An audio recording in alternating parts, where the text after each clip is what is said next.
Okay, well, look, welcome everybody. This is the fourth session of the Quantum Mitochondria Autumn series. And today's session is titled Mitochondria, Bioenergetics, Information and Electric Fields, Implications for Repair and Regeneration. And really delighted to have the pair of both Mike Levin and Wayne Frasch. I think Wayne's just coming back online. Now, in the first three sessions, as you probably know, we looked at the role of magnetic fields in modulating spin, reactive oxygen species, both the good and the bad of those species, and their biological implications. So without further ado, I'm going to hand over to Alistair again. So Alistair, as you know, is our theoretical biologist, Director of Science for the Guy Foundation, visiting professor in the quantum biology and bioenergetics at the Research Centre of Optimal Health at the University of Westminster, colleague of Jimmy's. So Alistair, can we turn over to you now to present our speakers and our session for today? Yeah, thank you very much, Jeffrey. Just very quickly, I'd just love to introduce our speakers. Mike Levin is the Veneer Bush Professor and Distinguished Professor. He's the director of the Allen Discovery Centre for Tufts, and he's primarily been focusing on the morphogenetic code. He's been publishing for a long time, started in 1993, and as he's pointed out, he's actually got well over 300 peer-reviewed papers, but has a very good citation index, an H index well over 81.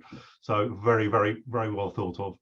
And our second speaker is Wayne Frasch, and he's the faculty group leader at the Biomedicine and Biotechnology faculty at Group Arizona State University. He's a professor, obviously, and he's been looking into biodesign. He works at the Biodesign Centre for Mechanism of Evolution. There are other titles in there as well, Wayne, so please apologize. I'll apologize if I don't get them all. But his lab now focuses very much on rotary ATP motors. He has invented many nano devices, holds many patents, and he's developed some very clever ways of studying these rotor motors, which is actually quite difficult. He first published in 1976 and has got more than 70 peer-reviewed papers and well over 1,200 citations. I'm sure there's a lot more than that too.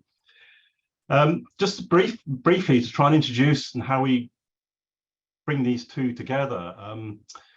Both Mike and Wayne have been pivotal really in our thinking for the foundation, and we first met Mike in Seattle in 2017, where he gave the most fantastic talk, and both Jeffrey and I were absolutely blown away by it on the idea of morphogenetic fields.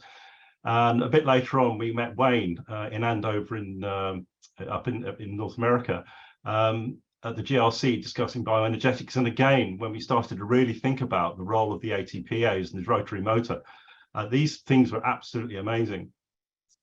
And in terms of these two talks today, the kind of link here is to think about how we go from the origins of life, and one of the best theories, which I'm sure you've heard Nick Lane extol about the role of the proton gradient, to fields and ion channels and shape, and then morphogenetics and modern life and the work that Mike Levin's studying. And of course, if you think about this, it's kind of a role of an energy gradient, and the current thinking is that certainly life may have started in an energy gradient, starting with basic prebiotic chemistry. And the idea is that life is actually like a dissipating, self-organizing structure, but through time developed into this immense complexity we see today. And kind of in simple terms, what is the link between energy capture and use and form? For instance, in the talks you'll hear today, we got a rotary motor which can generate ATP from a proton gradient. Yet another of these motors, a quite similar motor, can actually create a gradient. And if we go back through time, what came first? Well, the gradient may have come first, but we now know, of course, it seems to work in reverse and helping to generate the shape of life it is today. And certainly there's a role for entropy and information. And I've tried to sort of bring together a very simple diagram, kind of saying, well, we go from information and energy through to entropy, but we have what is the center of life is this basic energy molecule, but it's linking between energy and shape. And I hope that the two talks today will bring these two together. So without any further ado, to our first speaker, please. Well, thank you so much. I'm really excited about the opportunity to share some thoughts with you and get some feedback. So what I'd like to talk about is how and this goes a little right in line with kind of Alistair's framing, which is that how bioelectricity can help us scale up single cell level physiology states into large scale anatomy and possibly cognition.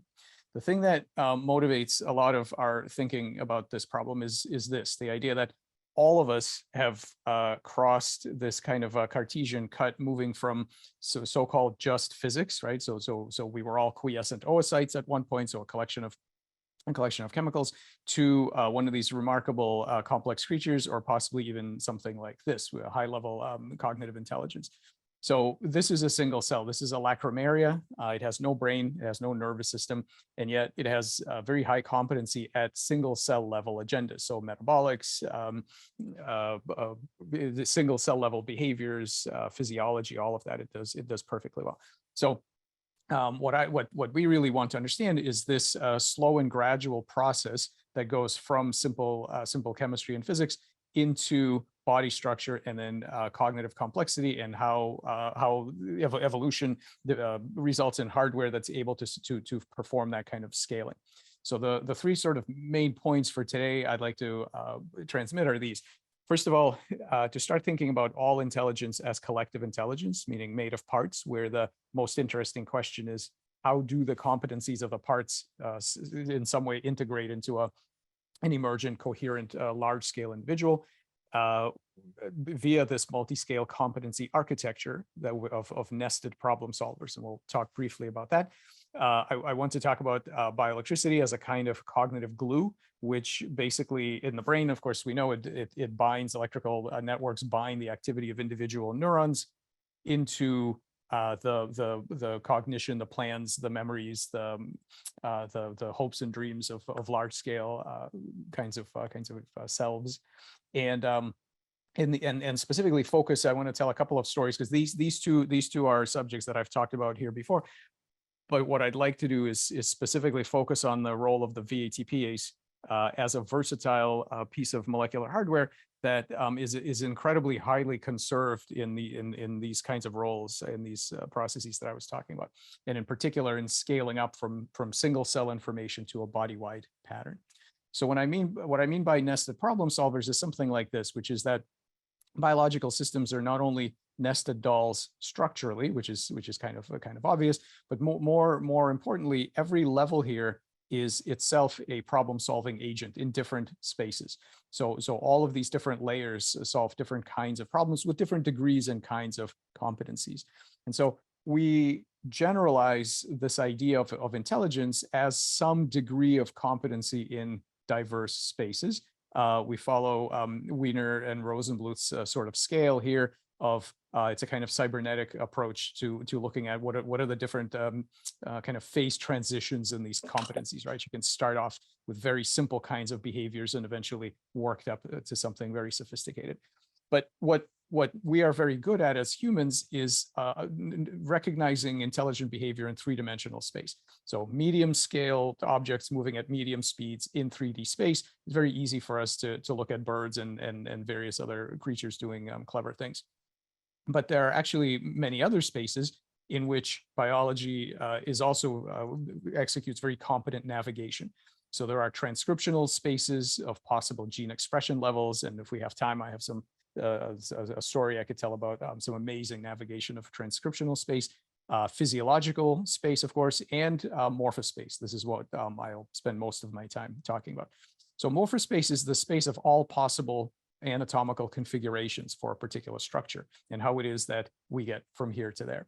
So here's an example of anatomical navigation in morphospace. This is a cross section through a human body, and what immediately strikes one is this idea that there's incredible spatial order. So all of these tissues, organs, all these structures have to end up in the right shape, the right size, the right orientation and position relative to each other. And yet we all start life here as a set of embryonic blastomeres, and they all have to create this. So we have to ask ourselves, where does this invariant structure come from? Where is this information? And you know, a lot of people will intuitively say, well, it's in the genome in some sense, but we can read genomes now, and we know what's in the genome. The genome specifies protein sequences and sort of the micro level hardware that every cell gets to have. But the kind of fundamental problem is to ask this as a kind of collective intelligence. How do these cells build these kinds of things? And in particular, not only build the same thing every single time, but actually are able to adjust for all kinds of crazy perturbations, some of which I've talked about in the past. So what we really would like to understand is how do these agents work together to build this kind of a thing? And as engineers, we'd like to know what else can we make them do? And as workers in regenerative medicine, we would like to know, well, if part of this is missing, how do we convince them to rebuild what exactly goes here? And this idea of viewing morphogenesis as a kind of intelligence really is compatible with very old views, such as this one by William James, which goes like this: intelligence is the ability to reach the same goal by different means. And what I really like about this is that it's substrate independent. It doesn't say anything about brains. It doesn't say anything about specific problem spaces. It focuses on this general invariant that all intelligent behavior in whatever space by whatever kind of agent is the ability, some degree of ability to reach specific goals by different means. So what does that look like in anatomical space? Well, here's an example. So early embryos, for example, mammalian embryos, cannot count on having the right number of cells, because what you can see is that if you cut an early embryo in half, you don't end up with two half bodies, you end up with two perfectly normal monozygotic twins. So this is a system, the early embryo is a system that is not particularly tied to having a specific number of cells. And if that changes, no problem, it can still navigate from this state to that state. It gets even better than that. Not only can't you depend on how many cells you have, but you also can't depend on the cell size or how many copies of your genome you have. So here's an example, one of my favorites. This is a cross-section through a kidney tubule of a salamander. And normally what happens is that each cell is a particular size fitted to the amount of DNA it has, and thus it takes about 8 to 10 cells to work together in cell-to-cell communication to form this tubule. But one trick you can do is you can make early cells in this animal that have multiple copies of the genome. So instead of 2N, you can have 4N, 6N, 8N, and so on, multiple copies of the genetic material. If you do that, the cells get bigger and bigger. As the cells get bigger and bigger, so they adjust to the cell size to the amount of DNA. In fact, what the bigger cells do is they adjust how many of them embark on this construction project. So because they're so large, you don't need that many. You can make the same thing out of fewer cells. So the cells become much larger, the newt stays the same, the tubule stays the same. And the really amazing thing happens here when you make 8N newts, the cells get so gigantic that one single cell bends around itself and still forms the same tubule. What's incredible about that is that this is a completely different molecular mechanism. Here you've got cell-to-cell communication and so on. Here you have some sort of cytoskeletal bending. So in the service of a large-scale anatomical goal, different molecular mechanisms get called up to solve the problem and give you the same exact outcome. So that's very interesting. That's the ability of biology to control cross scales and to call up different kinds of competencies at the lower scale to get you to the same region at the higher scale. So this, of course, underlies things like regeneration, where you can amputate. For example, this is a salamander, the axolotl. They regenerate their legs, their eyes, their jaws, their spinal cords, just amazing. And you can amputate anywhere you want along this axis, and it will regrow exactly what's missing. And then, of course, the most important part of all this is that it knows when to stop. When does it stop? When a correct salamander arm has been produced. So now we know, yes, we can navigate morphospace from here to there, from different starting positions with different hardware. You can still get to where you're going. But now the question is, how do you know where you're going? And here's another example. This one came from my lab from a few years back, where we found out that, the standard kind of story of metamorphosis is that you have a normal tadpole. Here are the eyes, the nostrils, the brain, the mouth, and these tadpoles become normal frogs. In order to do that, all the craniofacial organs have to deform. So the jaws have to come out, the nostrils have to move, the eyes have to move forward. And it used to be thought that this was a hardwired process. Somehow the genetics gives you tissues that move in a particular direction, a particular amount. And because you're starting out in the right positions, you end up in the right positions, and there you are. So we wanted to test the idea that this process actually might have more intelligence than that. And so we created so-called Picasso tadpoles. And these Picasso tadpoles have everything in the wrong place. So so the eyes are off to the side, the jaws might be on top of the head, like everything is moved around. And this is Laura Vandenberg's work.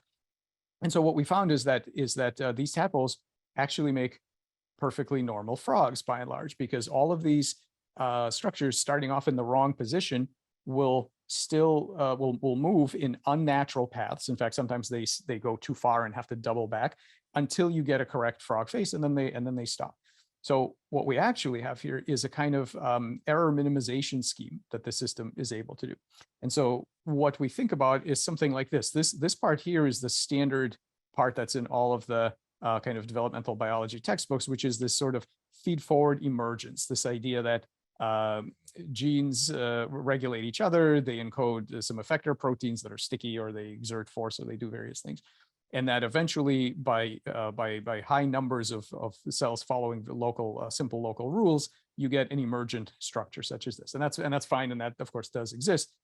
But it's missing a really important component, which is this homeostatic component. The idea that if these structures are deviated from, and that could be injury, mutations, teratogens, parasites, whatever it is, then there are some circuits that kick in both at the level of physics and genetics that try to reduce that error and try to get you back to where you need to be. So the idea of homeostasis, of course, is not anything new in biology, but there are two things here that are kind of different. One is that typical homeostatic loops have a scalar as the set point. So it could be energy level or pH or temperature or something like that. In this case, the set point that you're comparing to has to be a somewhat more complicated data structure, because you're trying to achieve a morphology. You're trying to achieve a particular shape. It's not a number. It can't be described by a single number. So then we have to start thinking about, okay, how do you store more complex geometric representations in cellular parameters? And then the other thing is that it makes a quite strong prediction. It predicts that if this is true, then in contrast to current approaches, which say that if you want to make changes here, let's say repair the anatomy, birth defects or something, you have to act up here. That requires you to try to solve a really difficult inverse problem. Which genes do I change to make a particular anatomical change here? In general terms, that's unsolvable, and it's what's going to limit all of the kind of genome-focused approaches such as CRISPR and genomic editing and so on, because we actually have no idea which genes to tweak for making large-scale changes. But what this kind of homeostatic loop suggests is that there's actually perhaps another approach. If this is true, you should be able to find, decode, and then learn to rewrite the set point. Because if you can do that, the system is now seen to be reprogrammable, meaning that we can change the set point. The cells will build to something different without having to change the hardware, any of this. It's like you could change the temperature on your setting on your thermostat. You don't need to rewire your thermostat in order to do it, because it affords you an interface for changing that set point. And so now the question is, does biology afford us such an interface? And so this is what we've been looking for and working on for a long time. One of the really interesting things here is that this kind of any kind of a homeostatic process like this is a very basic, simple goal-seeking system. That homeostatic set point is the goal. And so now we can ask, well, what is the agent that has this as a goal? And so we can start to think about the scaling of the goal space and of different agents. So these cells in particular we have various competencies to reach single cell level goals, so metabolics and physiological states and things like that. But when they join together, they're able to pursue goals in a completely different space. So this would be anatomical morphospace. No individual cell here knows what a finger is or how many fingers you're supposed to have, but the collective absolutely does, because if you were to remove them, they would be readjusted. So evolution does this. Evolution enables subunits to scale up to pursue goals in larger scale, different spaces, but that has a failure mode. The failure mode is cancer. So in the cases where individual cells disconnect from this kind of network, they basically then, they're not any more selfish than any other cell. It's just that their cells are now smaller. And so the goals then they now can computationally encode are no longer these grandiose morphogenetic goals. They're just very simple things back to sort of a unicellular lifestyle. So this is glioblastoma in a dish, but basically, they're back to their single cell level loops, such as proliferate as much as we can, get as much energy as we can, and things like that. So what we're interested in really is the scaling. This idea of, okay, if we take small types of homeostats that can work in specific spaces to keep certain parameters in specific ranges, what happens when we connect these into a large network with very clever connections? These happen to be gap junctions of these kind of electrical synapses. And then you can sort of unleash all of the tools of connectionist machine learning and things like that to say, okay, what do the problem spaces of collectives of coupled homeostats look like, and how do you get from here, from single cells that really only care about single cell properties, to large scale things that actually exert their energy, including killing off a bunch of cells as needed, to in the pursuit of large scale goals like this. And of course, in thinking about how that might work and how could possibly cells encode the data such as what is the correct shape of a limb or of a whole animal, the obvious, we've seen this before, and where we've seen it before is neuroscience. Yeah, this is kind of the best example where cells store complex geometric information as goal states. I mean, and any animal that can run a maze is doing this.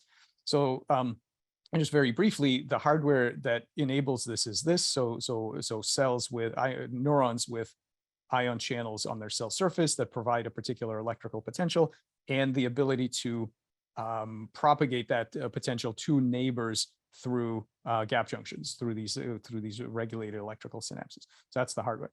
The commitment of neuroscience is that physiology, and with maybe some other things, but basically that physiology is the medium that underlies the cognitive information of that animal. So here's a video that was taken of a living zebrafish brain. Here's all the electrical activity of that fish. And the idea is that if we understood how to decode this electrical activity, we would have direct access to the memories, the goals, the behavioral competencies of that system. That literally is the medium. The physics of those electrical signals are the medium in which the cognition of that animal resides. So the beautiful thing is that this is not just some kind of recent innovation for nerves and brains. This is extremely ancient. Evolution discovered a long time ago that bioelectrics are a great way to process information. Every cell in your body has ion channels. Most of them have gap junctions to their neighbors. And one can think about a similar type of project. Could we do neural decoding outside of the nervous system? Could we adapt all of the tools of neuroscience, including the various concepts, everything from very simple neural circuits all the way up through computational psychiatry and things like that? Could we map all of that onto things that are happening in anatomical space instead of behavioral space? And I think the answer is yes. One of the coolest things is that all of the techniques that your neuroscientists do actually can't tell the difference between classical application and what we're doing. They work perfectly well in all the tissues of the body. So the distinctions are more created by us than real, I think. And so this is a similar bioelectrical map of an early frog embryo made by Danny Adams, where you can actually see all the electrical conversations that these cells are having with each other in sorting out who's going to be left, right, head, tail, and so on. So whereas in the brain, what we have is the ion channel hardware is creating bioelectrical events that control muscle to move you through three-dimensional space. This whole thing is a sped up elaboration of a much more ancient system where basically it's extremely isomorphic. Everything else is exactly the same, except what's happening is that the electrical activity is controlling all of the cell's behavior to move the body in morphospace, to move the configuration of the body from the state where you're a very simple egg to a state where you have your various organs and structures and so on. And so the idea here is that neurons and synapses and so on evolved by specializing very ancient functions and lots of highly conserved hardware and functional principles from an extremely early state. And so we can start to use these ideas to develop biomedical interventions. So for example, here's one at the level of cells. So you can take, here's a tadpole with a human oncogene injected. And one of the things you see is that very quickly this oncogene induces a bioelectrical state. So again, this is a voltage dye map of this region here. And you can see that these cells, the first thing that the oncogene does is cause them to electrically decouple from their neighbors. At that point, the rest of the body is just external environment. As far as they're concerned, they're back to their unicellular lifestyle. So we thought, okay, could we reverse that? And so what we did in the frog model, and we are now trying the same thing in human cells, is to say, fine, there's your oncogene, and it's fluorescently labeled. You can see it's still very strongly expressed. In fact, it's sort of all over the place here. But what we will do is we will co-inject a particular chloride ion channel that will force the voltage of these states to a value in which everything stays electrically connected, right? So we're just going to force that electrical connectivity. When you do that, there's no tumor. These cells, this is the same animal here. These cells have tons of the oncogene. The DNA is damaged. If you were to sequence this thing, you would say, oh, it's definitely going to have a tumor because the genetic mutation is there. The oncogenic error is there. But you actually don't have to have a tumor, because as long as these cells are part of this collective, they can't even computationally entertain the idea of disconnecting and leaving, because and we'll talk about this a little bit at the end, because all of their information, their memories, their goals, everything else is very tightly coupled to that of their neighbors. They don't have an individual identity in that respect. So this is a kind of technology that falls out of this set of ideas. Another thing you can do is something like this, where you can misexpress a particular ion channel to drive an electrical state in a particular region of the body, let's say in the gut of the animal here. And what you can do is you can drive an electrical state that serves as a subroutine call to the making an eye subroutine. So you basically say, make an eye here. You don't provide enough information to actually specify how to make an eye. You don't need to, because it's so modular. These eyes will have all the same lens and retina and every optic nerve, everything else. But you can make eyes out of gut endoderm or out of other tissues in the animal. One of the really cool competencies that these cells have is that of recruitment.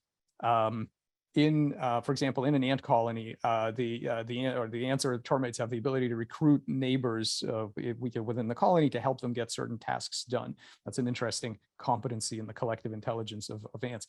Here you see the exact same thing among these cells. What we've done here is this cell here is this picture here. This is a lens, an ectopic lens sitting out in the tail of a tadpole somewhere. And the blue cells are the ones that we directly injected with this ion channel. So they have a potassium channel that says build an eye. So they've started on this lens, but there's not enough of them to make a lens. And so one of the competencies they have is to recruit their neighbors. All these brown cells were just regular old tail cells sitting around that were not manipulated by us in any way.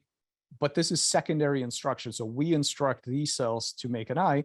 These cells somehow figure out that there's not enough of them, and they recruit their neighbors, and together they make a lens of the right shape and size. So so not only can they traverse that morphospace to the right area, so the region that corresponds to a correct eye, they can also recruit neighbors along the way to make sure there's enough of them to actually complete the task. So this gives you an idea of kind of what we're talking about. These are electrical networks that are guiding the movement of that collective through a virtual space of anatomical configurations. Now, at this point, and this is a diagram that Wayne provided, I want to sort of focus in on one particular component of that electrical circuit, because I think it's really interesting. And this, of course, is what Alistair was talking about. So this is the VATPase. So this is a fairly, and Wayne will tell you much more about it, but this complex, at the expense of ATP, is able to do two things. It's able to create a pH gradient, but also a voltage gradient, because even though it's found in all sorts of subcellular components, the kind that we study is actually sitting on the cell surface. And it does some really interesting things. The first thing I want to show you is just bioinformatics data, and then I'll show you some functional data. And so the bioinformatics data are these. This is kind of cool. What we did was we went online and we just downloaded data sets from people studying regeneration in different systems. So we're talking about planaria, salamander, frog, deer antler, whatever. And all of those people, what they would do is in these studies, they would look at the the blastema that underlies regeneration, the new cells that are produced after injury. And they would simply ask what genes are up or down regulated during that process, right? What are the specific genes that are involved in regeneration? So if you have that data set of specific genes involved in planaria, in axolotl, frog, deer, whatever, you can ask a simple question: are there any commonalities? Okay, what are the common responses to injury in animals that all regenerate? So when you do that, so let's just take a look at axolotl, deer, and planaria. So these are flatworms, these are mammals, right? These are salamanders.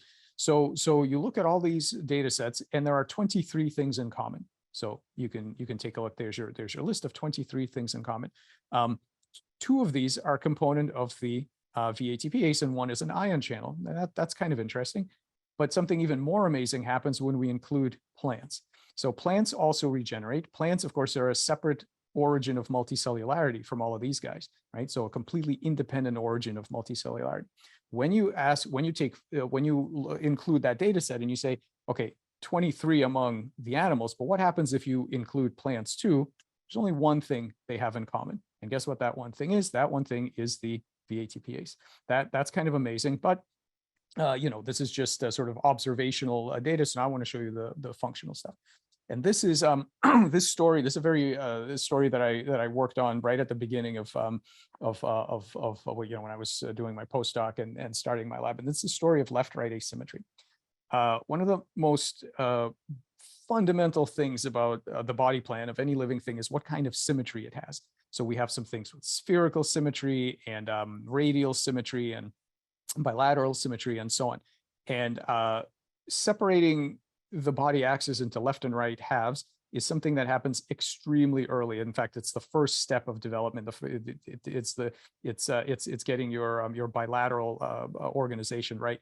And in fact, this is why we have bilateral gonadromorphs from butterflies and ants and lobsters, including humans, including birds, which are thought to organize their axis much later on, but I actually think that's false because of data like this. If there are genetic, for example, chromosomal non-disjunctions early on that lead to different coloration or different, in fact, different sex. This is a finch that has a left and right male and female brain. All the divisions tend to be exactly down the middle, because that's one of the first distinctions that cells make when your egg first divides, is who's going to be left, who's going to be right. Now, one of the really interesting things about this bilateral symmetry, we are so keyed in to expect and recognize bilateral symmetry that when you take some of the most creative people in the world and you ask them to imagine some kind of horrible, outlandish monster that's going to be as scary and disturbing as possible, they do a reasonable job, but they really can't break out of this bilateral symmetry thing. I mean, look at all this. These are people trying to come up with the scariest, most bizarre thing they can think of, and all of them are fundamentally bilaterally symmetrical. It is just so alien to us to think about breaking that symmetry in any fundamental way. And yet, biology does this routinely, because even though we are sort of fundamentally have a bilaterally symmetrical body plan, this is that belies a very consistent asymmetry, a consistent left-right asymmetry of things like the heart, the viscera, and in fact brain lateralization. So early on, we did this, and this is also largely Danny Adams' work, and then a few others. We did some screens, and we figured out that there were some potassium channels and some proton pumps that were really critical for embryos to get their asymmetry right. And when you inhibit those processes during very early development, and you can do that via genetic modification or drugs, this normal laterality where the gut loops to the animal's left and then the heart is on the right, here pointed to the right, and then there's the gallbladder. This can be randomized or reversed by interfering with this process. Now, one of those processes is the fact that at the 4-cell stage, the frog embryos pump twice as many protons out of the right side as they do out of the left. If you inhibit this, either by turning this down or conversely by turning this up, you get the exact same outcome, which is that the organs don't know where to go, they get randomized, and you get heterotaxy. So we studied this process. This is years of work collapsed into a couple of slides. And we found out that the reason that works is because these proton pumps at this very early stage accumulate on the right ventral side. Here they are. And so now we ask, well, how do they get to the right ventral side? And it turns out that there's a biased chiral, and so you can see it's kind of like a right-hand rule, cytoskeletal organizing center that allows maternal pump proteins to sort of ride the microtubules like little rails and all accumulate on the ventral right side. So the details are not important. What this actually does, because once they arrive on the right side, what happens is that they create a voltage gradient that then basically serves as kind of like a little electrophoresis chamber and pulls a morphogen, that happens to be serotonin, pulls it all to one side, giving these cells a right identity and giving these cells a left identity. What the important part, what this really is you start off with every cell knowing which direction is rightward, and that's the cytoskeleton pointing rightward, but every cell has the same identical information. And you have to convert that to a positional information of these. So this is a chicken embryo marking off its left side with a nodal left side marker. You have to convert which direction is right into, am I actually sitting on the left or the right of the midline? And the way that works is by this VATPase providing a biased voltage gradient that through this whole body electrophoretic system turns tiny cell level chiral information into animal-wide positional information. Okay, and so I think that's one of the coolest things about this VATPase is that this electrical system shows you how you scale molecular chirality at the level of the cytoskeleton into a large body axis.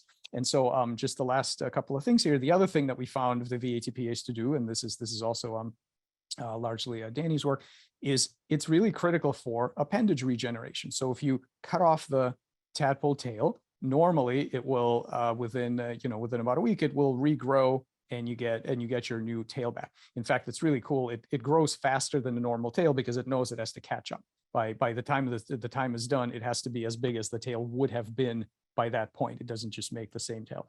And so what you find is that we can inhibit the VATPase, in which case the tail fails to regenerate, but we can put back a proton pump from yeast, which actually is it has no homology to the VATPase at all, but it has the same bioelectrical effect. And if you do that, you rescue. Here's what it looks like. Instead of in fact, in tadpoles that normally don't regenerate, you can introduce that proton pump, and instead of the nerves here sort of going circumferentially below the surface, they will now come right up to the edge, and they will eventually drive the formation of that whole axis. And so this is really what we're interested in, is this kind of scaling. We want to understand what kind of a cognitive horizon individual cells have, how much memory, how much anticipation, what do they measure, and what happens when it's networked, and how do you scale up these kinds of physiological circuits at the single cell level, things driven by ATP and energy needs and so on, into large scale networks that can process, for example, large scale stress states. So stress is a great marker of cognitive sophistication, because if you tell me what kinds of things you're stressed out about, we can guess what kind of cognitive agent you are. If you can only be stressed by local sugar concentrations, you might be a bacterium. If you can be stressed about global financial markets and what's going to happen hundreds of years from now, you might be a human. How do you scale the kinds of things that stress a particular system? And so we have some models about about evolution scaling up metabolic stress at the single cell level by enabling those stress molecules to basically leak out and get your neighbors to be stressed out about the same things that you're stressed out about. For example, if the cell is in the wrong position, thus raising the plasticity of the whole system, enabling them to get out of your way and being a little more willing to sort of move around. And thus the whole thing looks like it's pursuing a particular large scale structure, such as getting cells where they need to go. So that export of stress together with, I don't really have time, I'm running out of time, so I'll skip most of this, but just this idea of this memory wiping property, that when cells are joined by these electrical synapses, information that belongs to this cell enters the internal milieu of this other cell, and this other cell cannot tell that it's a false memory because it's the exact same information molecules that it uses. So it becomes a memory that's owned by the collective. It wipes the individuality of the cells to some extent and gives rise to collectives that can solve larger problems. So I'll just stop here and just reiterate the main points, is that there's this scaling of competency from physiology at single cells and metabolics, which are really crucial to getting this whole thing off the ground, to then networks that can solve problems in physiological, anatomical, cognitive, linguistic spaces and so on. And that bioelectricity is this amazing cognitive glue that turns ancient metabolic states into large scale kinds of states in amorphous space and neurological behavioral space and so on. And the VATPase is one particular piece of hardware that makes it very kind of apparent how this works. So that's super convenient. And I think that by learning to exploit that bioelectrical interface, we can really gain some good applications in, let's say, biomedicine and other things. And so if anybody's interested, all of this is kind of developed in detail in a bunch of papers here. And then I just want to thank the people who did the work. So all the eye stuff was done by Sherry Au and Vaibhav Pai, and Danny Adams did the bioelectrics work that I showed you. Kelly Chang did some of the tail regeneration stuff, and Laura Vandenberg did all the left-right asymmetry stuff. And so I'll thank our funders, of course, the Guy Foundation and others, and Jeremy did all the illustrations. So thank you. Mike, thank you very much indeed. As ever, absolutely fascinating. I think if there was a meeting room chat index, which gives some idea of the interest in your talk, the chat room has been extremely busy, and I'm sure that's going to yield a number of interesting questions as we move on. So, Mike, thank you very much indeed. Wayne, it's a delight to see you back again. I'm going to talk about membrane potentials and energy sources related to the F-type, A-type, and V-type ATPases. And so, my work for several years has been on the F-type ATPase, and it uses a non-equilibrium proton gradient across the membrane, and it will allow the protons to come through a channel here where it drives rotation of a drive shaft to force ATP to be synthesized from ADP and phosphate. And that drives this reaction away from equilibrium so that the amount of ATP in solution is higher than it ought to be, and that creates a non-equilibrium energy gradient. And that's how we use ATP actually. So let me run my little video here. And it rotates, and of course, since nothing will work today for me, at least I'm happy to be here giving the talk. Okay, so there's two ways that you derive energy. This is called a PMF, which stands for a proton motive force. And yes, you can have a difference in concentration across the membrane that's non-equilibrium. And there's two parts to a proton gradient. One is the number of particles. The number of protons, it can be higher on this side of the membrane than this side. So it wants to go towards equilibrium, and that gives you a certain amount of energy.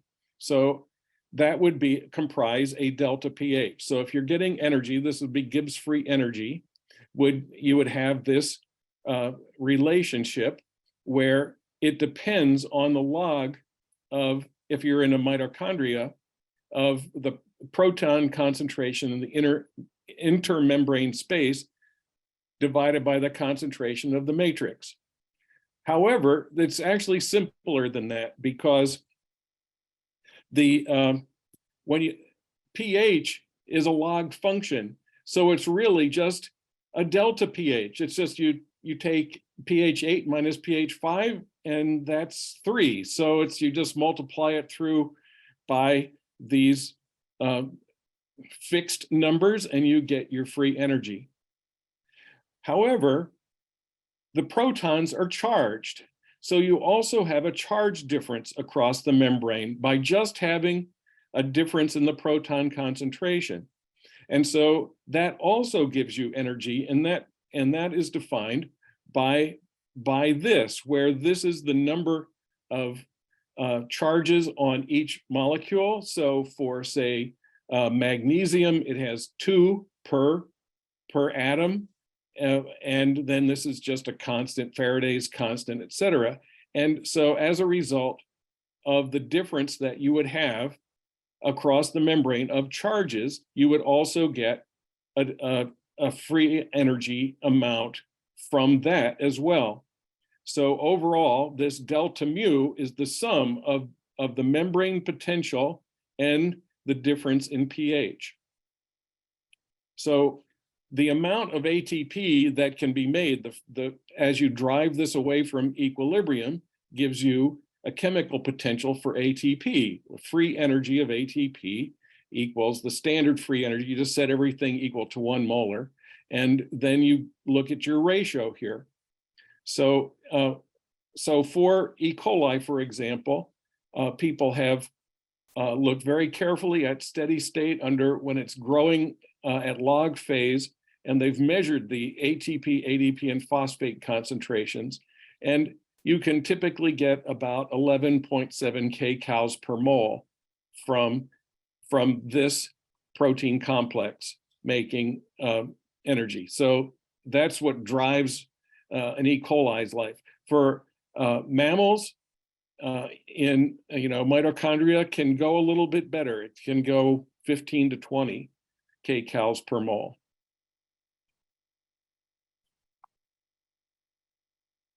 Okay, so in addition to this difference of just the protons, then you can also get a membrane potential by the electron transfer proteins.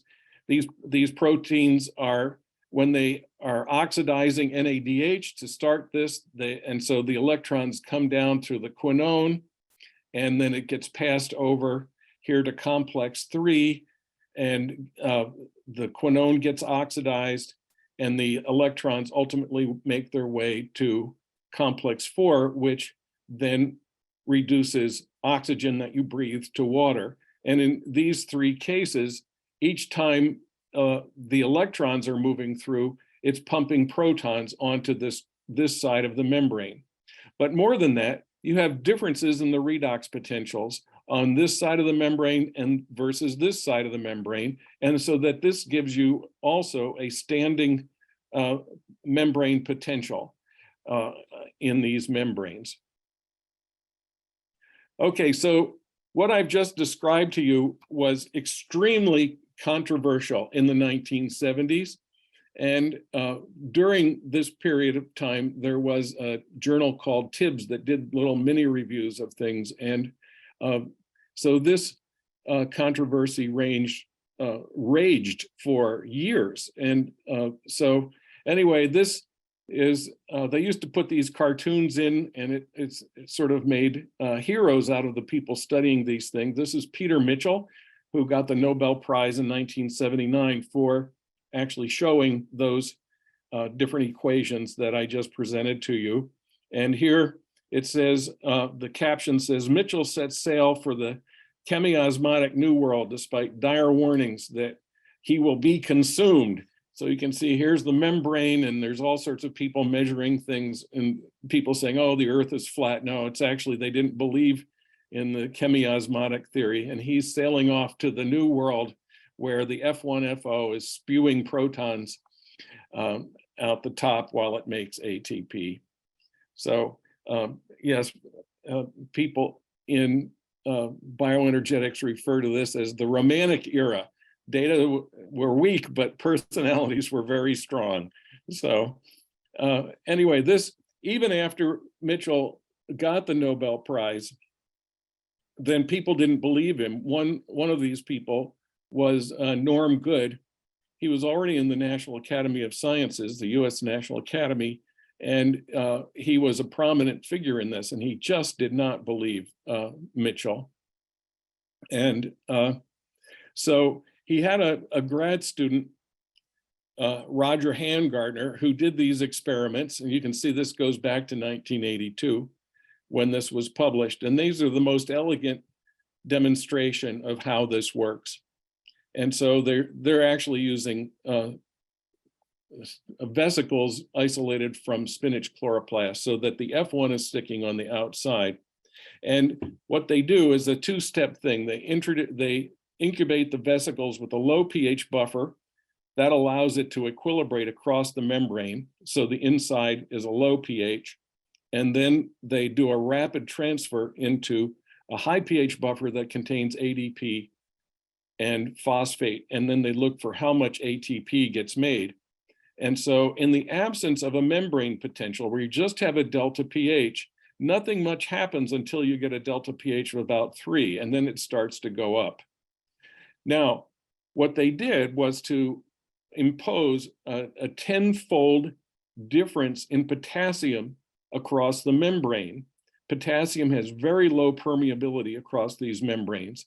And so it's like it generates a voltage. And so just like when you see danger high voltage, it only is actually dangerous if you touch both ends and you are connecting between the negative and positive poles.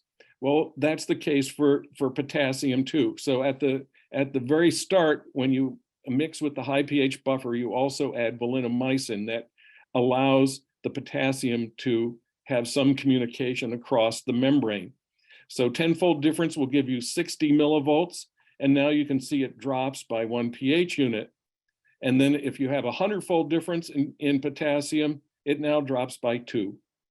And then over here in this one, then of course, every time you're pumping this way, you're pumping the ATP to make that chemical gradient. And so it has to pump harder when you have a lot more ATP. So over here you have high ATP that you've added, whereas here you have low ATP. And so you can see that at the high ATP case, it takes more of a PMF, a delta pH, in order to make ATP than it does when you have low ATP. One interesting aspect of Mitchell is that he did not work for a university.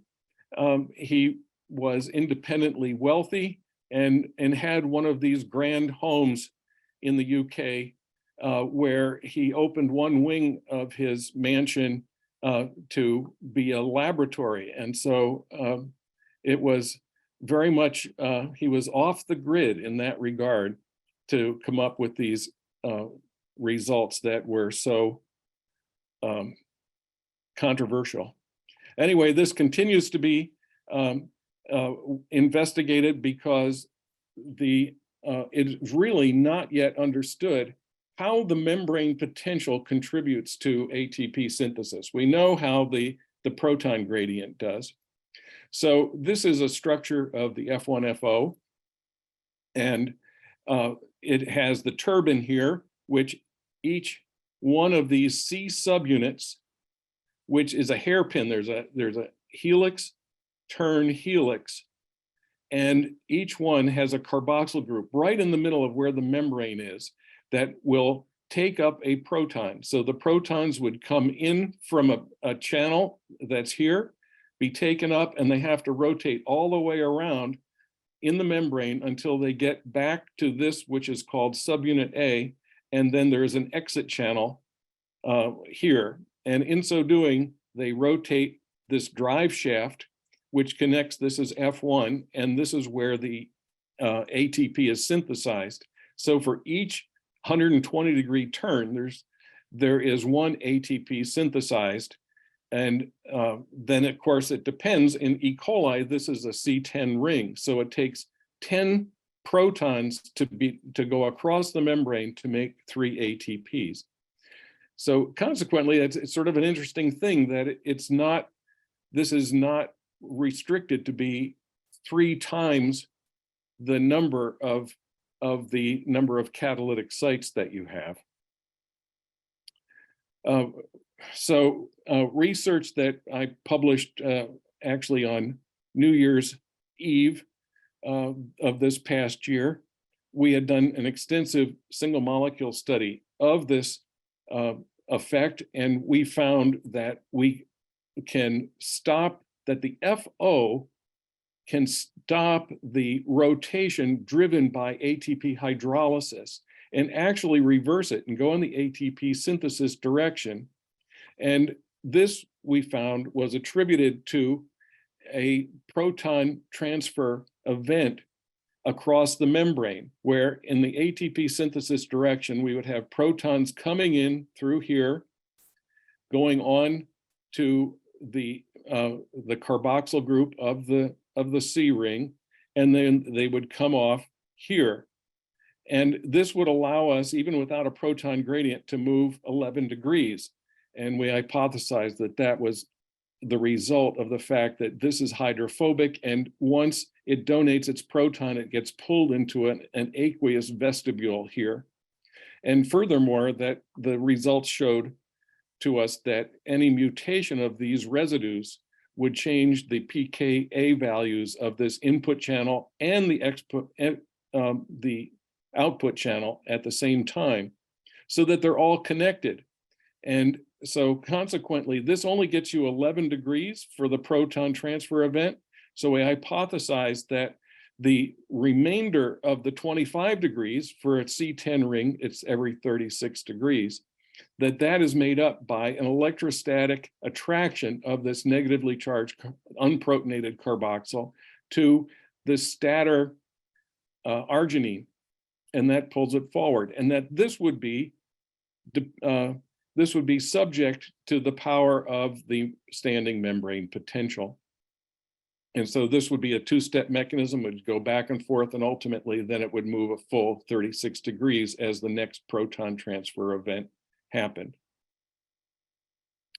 The other thing that it also gave evidence to is that the protons are all linked all the way through here in a Groothuis type mechanism. So here's an example of the Groothuis mechanism where I put these, and I hope you can see them. I also added some expansions of the input channel up here, so to give you a better sense of what this is.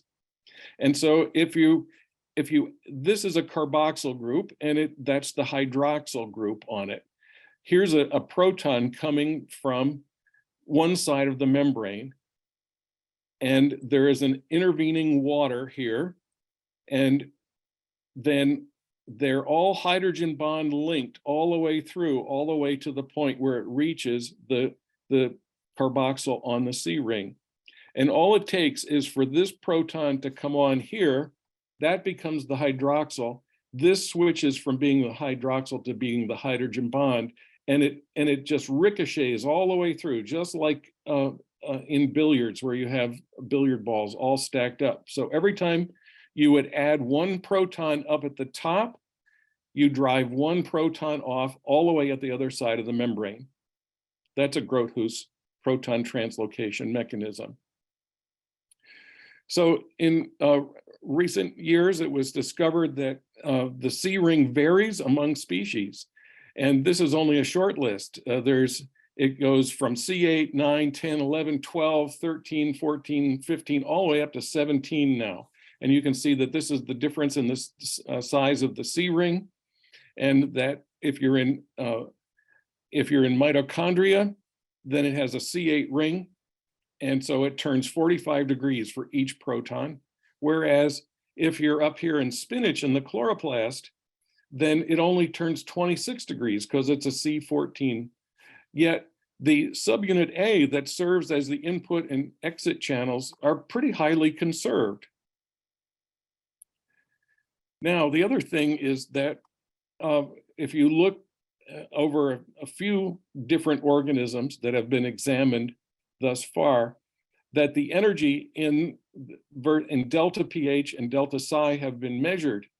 And so for the bovine, the mammalian, then you have a C8 ring. So you have 2 proton step to make an ATP and 2 3 proton steps to make an ATP. This is the energy per proton that's available from the delta pH and the delta psi. And you can see that this varies among organisms. This is perhaps the most interesting of all of these, which is the B pseudofermus, and that grows under very strong alkaline conditions. So you end up with a huge negative delta pH, and it's almost all delta psi that allows it to make ATP. So what we've done recently is to actually clone the C rings, the C subunits, into E. coli from bovine, which has a C8 ring mycobacteria, C9, et cetera, yeast versus the wild type E. coli, and all the way up to a C17. And you can see this is the ATPase or the ATP synthesis rates that we get, largely as the number of protons are needed to rotate one full round to get 3 ATPs. That's consuming more energy, and so it actually it has a lower ATPase, with one huge exception, and that is for the chloroplast one, which so if I put this on a scale where you have prokaryotes down here, you can see here's 9, 10, 11, 12. And if you go up to single cell eukaryotes, it's actually C10. And here for mitochondria, it's C8. These also make dimers. And then the chloroplast, which looks an awful lot like the E. coli, then again, it's multicellular eukaryote. So those are the highest, whereas we get all the way down here to C17. And it's not known whether this is actually an ATP synthase. This is while it's an independently living organism, it is a parasite. So it may actually only be an ATPase. And the reason I mention this is that there are several that we haven't examined yet. One is Heliobacter, which is a bacteria that is photosynthetic, and it is very primitive when you look at the entire genome. And some of these others, one that's very interesting is Acetobacter woodii. It's actually sodium dependent, so it can't use a Grothus type mechanism. But even more than that, if you look at the C ring, that 2 of the C subunits are fused and one has lost its carboxyl group. So it can't, when it rotates through there, it can't transfer a proton. So how that works is still a big question. So we think this may be a progenitor of the V-type ATPase.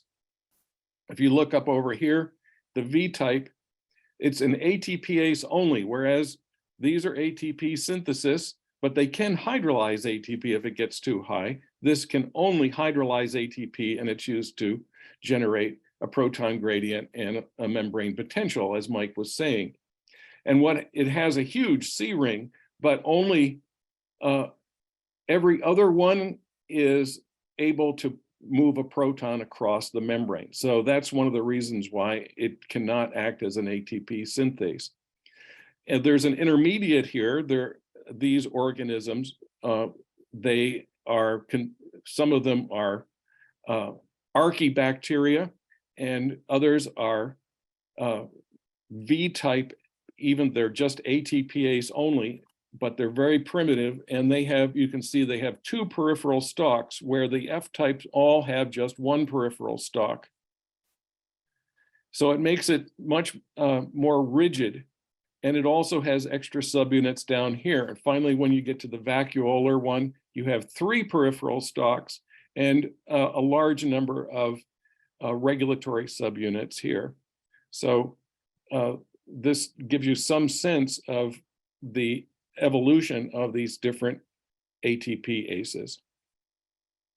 Oh, I should mention one more thing is that for each of the, like this would be called the F1 and this is FO, this is an A1AO, and this is a V1VO. And we have taken the FA and V1, purified them, and we've looked at how they function in ATPase-driven rotation, and they all look pretty much the same.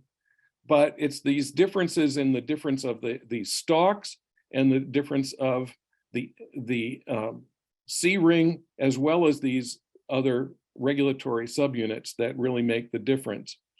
So regulation, there's a number of ways that evolution has figured out to bias these enzymes towards ATP synthesis and away from ATP hydrolysis to pump to make a higher chemical gradient for ATP.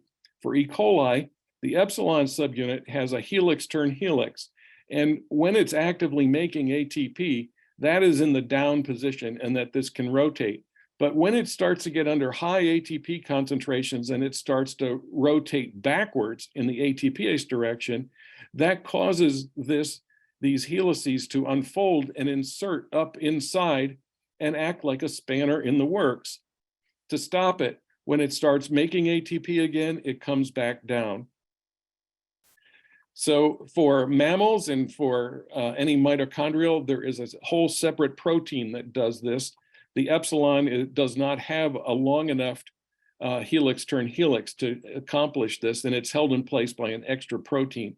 But there is the inhibitor F1 protein that is intrinsically unfolded when it's floating around in solution. But when F1 starts to hydrolyze the ATP, it can make its way up here in a similar manner as a spanner in the works. Mycobacteria, this is something that I worked on to discover that it has an extra loop here in one of the subunits, the subunit A, which is a regulatory subunit. And again, when it starts to hydrolyze ATP, this inserts up in here to stop rotation. Spinach chloroplast has something similar, but it's attached to the gamma subunit. And this is controlled by disulfide regulation so that the activity is turned off at night when the photosynthesis cannot work. So it's not hydrolyzing the ATP. It worked all a hard day, but then this disulfide gets reduced in the morning when the sun comes up, and it activates and allows it to turn in the ATP synthesis direction. One more quick note about this is that during neural information transport, when you have an action potential move down the cell, that induces calcium to be moved into the cell. Ultimately, it has to make its way into the matrix of the mitochondria, and then it has to get removed again before the next event of neural transduction. Now, if you have too many of these all at once, you end up building up calcium inside, and this triggers what is known as the permeability transition pore, and it opens up a huge hole in the mitochondria inner membrane, and it dumps everything, loses, and it kills the cell. Recent years have shown that it's associated with the F1FO dimer, though it's still uncertain exactly how that works. One group is proposing that it makes a big hole right here between the two F1FOs. Another group is saying no, that this subunit pulls out as serves as a plug inside the C ring, and it pulls out, and then that creates a big hole through the center. So the data has convinced me now that it actually is associated with F1FO, but I don't believe either of these. I think I have an alternate hypothesis how that can occur. So here's the V type, and it still you have the V1 behaving, as I said, like the A type and the F type. They call it the A and B subunit instead of alpha and beta, but it's the C ring that is really different. And you have three types of C subunits. You have C, C prime, and C double prime. And so you have many more fusions that are occurring of the C subunits, and that as a result of those fusions, you're losing some of the carboxyl groups that go around. So the proton translocating units are unequal in spacing. A recent structure was of such high resolution of VO that they were actually able to resolve the waters in the Groothuis channels, and to really show that it is for this VO a Groothuis type mechanism that is occurring. So this is a huge step forward. It confirmed our experiments where we claim that we had Groothuis mechanism. Okay, so now the V type has a very interesting and novel way of regulating how it works. it's highly regulated because it is very much in touch with the metabolism and of the cell. So in the presence of glucose, then you have glycolysis taking place, and it's happily hydrolyzing